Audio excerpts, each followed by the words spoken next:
how to check your credit score in Bank of America application.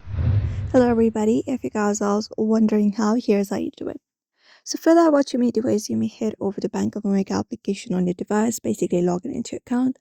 After that, you may head over the accounts and basically go ahead and look out for this section right here, the menu.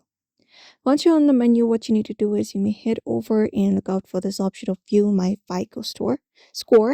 You may look out for this option under my rewards and tap on it. And once you tap on it, this FICO score is your credit score.